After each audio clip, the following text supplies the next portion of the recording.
started with our first cocktail demo of the day. My name is Justina. I'm with Eastside Distilling. The cocktail that I am going to be making for you guys is going to be the Burnside Derby, which is actually a brown derby if you've ever heard of it. It's very easy, it's very classic, and it's also very delicious, very easy to make at home, which is important. Okay, so now what I'm gonna do is I'm gonna make the Burnside Derby cocktail for you guys. So what you're gonna need for this is not a lot.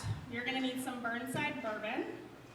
You're going to need a glass, a shaker, a grapefruit, which is going to be used for garnish, or you can get a lot of grapefruit and you can fresh squeeze grapefruit juice. I did not do that. I bought grapefruit juice because I am a lazy bartender at home. I just want to make it quick and drink it, right? So that's the easy way to do it. And then the last thing that you're gonna need is some honey syrup. So this is the same as making simple syrup, except you're using water and you're using honey. So instead of using sugar in the simple syrup, you're just substituting with honey. So it's a 1-to-1 ratio. If you want to go lighter on the honey, you can, or you can actually go heavier on the honey so that it's a stronger honey flavor. It'll come across whatever you're mixing with a little bit better if you do that.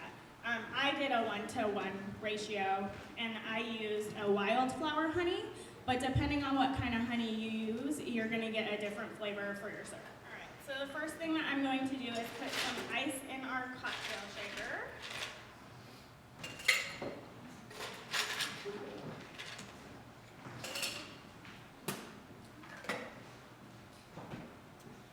And then I'm going to take 1.5 ounces of Burnside bourbon and add it to the shaker.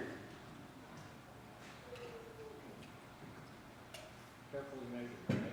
Oh yeah, so you can use a jigger at home if you want.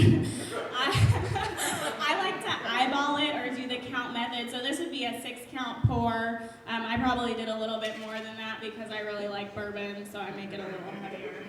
It's up to you, right? It's your cocktail. You do what you want. And then I'm going to add 1 ounce. Yeah, exactly, just like that. And then I'm going to add 1 ounce of grapefruit juice, which would be a 4-count pour if you're counting. And then 1/2 ounce of the honey simple syrup.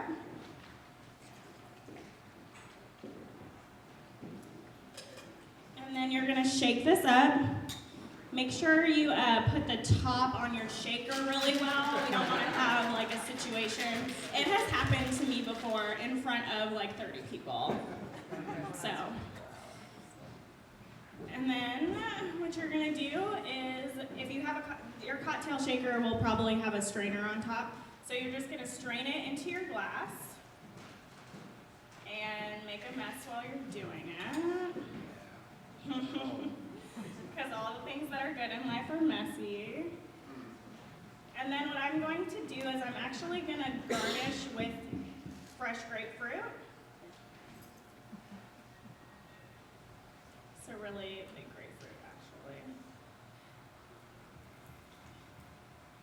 So I like the grapefruit instead of a twist just because it's a really pretty color. And then just set it inside of your cocktail. And it's really pretty. And it tastes delicious.